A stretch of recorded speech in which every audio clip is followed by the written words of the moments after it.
Investing in emerging technologies can be difficult. Right now, we are seeing this huge craze in AI companies, but sometimes we don't know which individual companies to invest in. So, in today's episode, what I want to do is take a closer look at different ETFs that I personally enjoy, especially when looking at emerging technologies like AI, robotics, and so much more. Let's get started. So the first ETF I want to take a closer look at is VanEck Semiconductor ETF. This is ticker SMH. If you are uh, regular to the channel, you know how I'm huge in the semiconductor market. And that's because semiconductor technology is what's powering AI, robotics, autonomous driving, and so much more, right? So I do believe one of the best ways to get exposure into the AI market and any forms of emerging technologies is through a semiconductor ETF. SMH is one of the few that I follow. So for those that are not familiar with SMH, let's take a closer look at its breakdown. One of my favorite things about this ETF is that it only has 25 holdings. It kind of follows an index called the MVIS US Listed Semiconductor 25 Index, which is intended to track the overall performance of companies involved in semiconductor production and equipment. So right off the bat, personally, when I'm looking at an ETF, I like to get that exposure of multiple holdings, but at the same time, I also like some form of concentration. I tend to like holding ETFs that tend to have less than 40 holdings. Usually 25 for me is a magic number. If we take a closer look at total expense ratio, this is sitting at roughly 0.35%. Not the cheapest out there, especially since it's just pretty much following an index in the semiconductor market, but nothing crazy expensive either. If we take a closer look at some of its top holdings, right, you will see some big players that are really focusing here in the AI space. Right now, Nvidia makes up roughly 17% of this company's total holdings as of June 9th of 2023. Everybody knows how Nvidia is a leader here in the AI market. A second company here, their number two, is Taiwan Semiconductor Manufacturing. We all know TSM as the company that manufactures the chips for these semiconductor players, and obviously it doesn't matter who wins in this AI race, TSM is most likely building the chips for them. Number three comes in at Advanced Micro Devices, AMD, another player that develops processors for the AI market and other forms of robotics. And we even have Broadcom as number four, ticker AVGO. Broadcom is known to kind of design networking switches and networking chips and networking solutions, which again is very, very crucial for this AI infrastructure. So that's the first ETF I would go with. The second ETF is one that maybe many might be familiar with, and this is an ARK ETF. I know ARK is no longer popular as it was in 2020, maybe even 2021, but this is ARK-Q, ARK Autonomous Technology and Robotics ETF. They do have an expense ratio of 0.75. This is an active fund, so they're constantly switching, selling, buying, unlike maybe a fund that's following an index. And that's why this tends to be a little bit more expensive. If we take a closer look at the fund description, companies within RQ are focused on and are expected to substantially benefit from the development of new products or services, technological improvements, and advancements in scientific research related to, among other things, energy, automation, and manufacturing, materials, artificial intelligence, and transportation. So, right, when we're thinking about AI, I think right now the big craze is generative AI, but AI also has kind of a connection with things like autonomous driving, autonomous robotics, and this is where this kind of fund is really focusing on. Like I mentioned, expense ratio was a little bit pricey on the 0.75, but typical number of holdings isn't too crazy, roughly between 30 to 50, depending. Again, remember, this is more of an active fund, so they're either constantly buying or selling on a daily basis.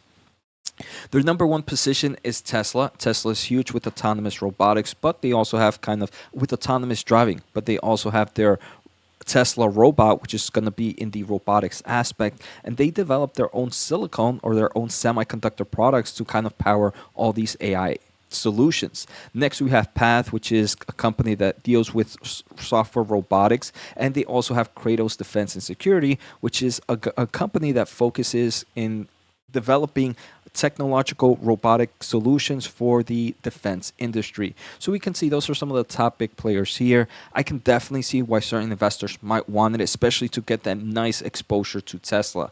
Like we saw SMH gave you that nice exposure to Nvidia, RQ gives you that nice exposure to Tesla. So it depends maybe where you might be a little bit more bullish. If you might be more bullish on a company like Nvidia, maybe SMH might be a better pick. If you're more bullish on a company like Tesla, maybe RQ is a better pick. And before we go to the third ETF, if you guys can, make sure to hit the thumbs up, make sure to hit the subscribe button. I'm trying to hit 30,000 subs by the end of the year. I really do appreciate it. If you want to learn more about the semiconductor market, make sure to check out my semiconductor membership. And finally, I want to thank The Motley Fool for sponsoring this video, and check out fool.com/Jose for the 10 best stocks to buy now. With that link, you get a promotional offer for the subscription service. Now, let's continue with today's episode. now the next ETF we're going to take a closer look at is the Global X Robotics and Artificial Intelligence ETF. This is ticker BOTZ. Total expense ratio of roughly 0.69.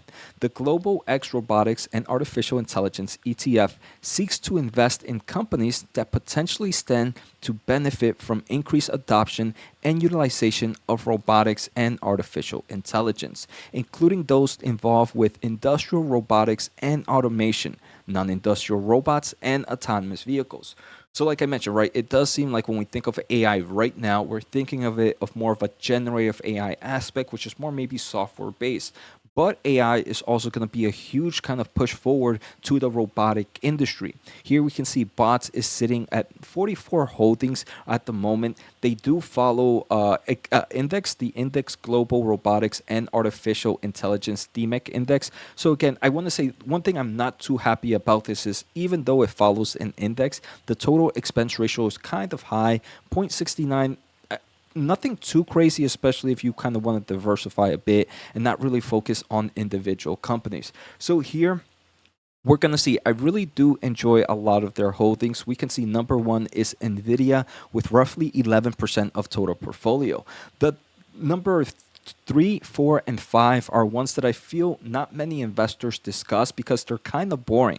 We have ABB, we have Keyence Corporation, and we have Fanuc Corporation. For those, let's take a closer look at Fanuc right now. Fanuc is a huge company. I believe they are in Japan, and they're focusing on robotic arms, and robotics arms are used for numerous industrial and manufacturing aspects globally right now, and now kind of add artificial intelligence to them, they'll be able to design and manufacture some amazing products. So Fanuc is, I want to say, roughly 7% of the company's total holdings. So I think that's great. The other one is Keyence, and Keyence, they do create a lot of vision systems and smart sensors. So usually when you're trying to kind of manufacture a product, you have to make sure that there's no defects. So using kind of vision learning allows you to be able to detect any defects or anything wrong with the products. And this also with vision system, it's going to help out with things like autonomous driving, with autonomous robotics, because you're going to need to have some form of eyes for your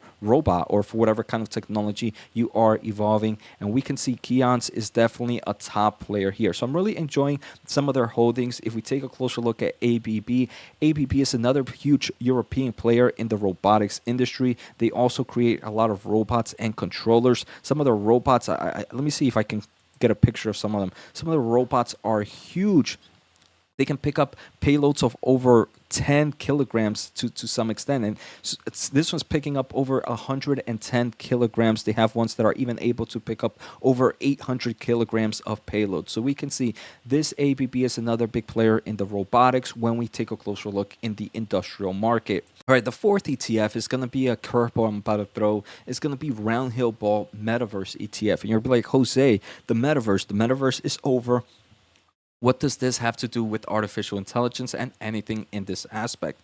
So the metaverse, to some extent, is kind of a 3D world inside the digital aspect, right? And we are kind of seeing this creation of a lot of generative AI. That generative AI, in my opinion, is going to be used for a lot of kind of digital creations, like things for the future of the metaverse. Maybe not necessarily the metaverse, but this kind of ETF, it covers a lot of companies that can benefit from there. So Roundhill ETF is ticker METV. So a few things. Roundhill expense ratio, not too crazy, right? 0.59. Number of holdings, roughly 50.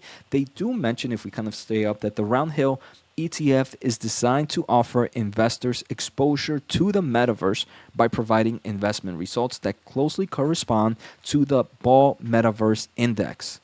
They hit numerous markets. One of the first kind of classifications that they hit is compute. And we know that compute is very, very important for artificial intelligence. The second is networking. Again, another aspect that's very important with things like AI. Hardware is another important. Virtual platforms, as well as companies like Adobe and Unity. All of these, in my opinions, are ones that can benefit dramatically from things like generative AI. So let's take a closer look at some of their top holdings. Like I mentioned, Nvidia. We know that's a big player here. Apple, another big player, as they continue to kind of focus maybe in some form of AI that we haven't really seen at the moment. Meta Platforms, another big player here in the AI market. Microsoft, Amazon, Alphabet, the cloud server providers, right? They're big players. Qualcomm, another company that focuses on compute. Unity Software, a company that can really benefit from generative AI. So we can see, even though the metaverse is kind of a tricky word, I do believe these holdings, even though they are metaverse companies, they're also focusing in artificial intelligence or can benefit from kind of AI generative solutions that we're seeing right now. So I hope you guys enjoyed these ETFs. Take care, have a good day, and see you next time.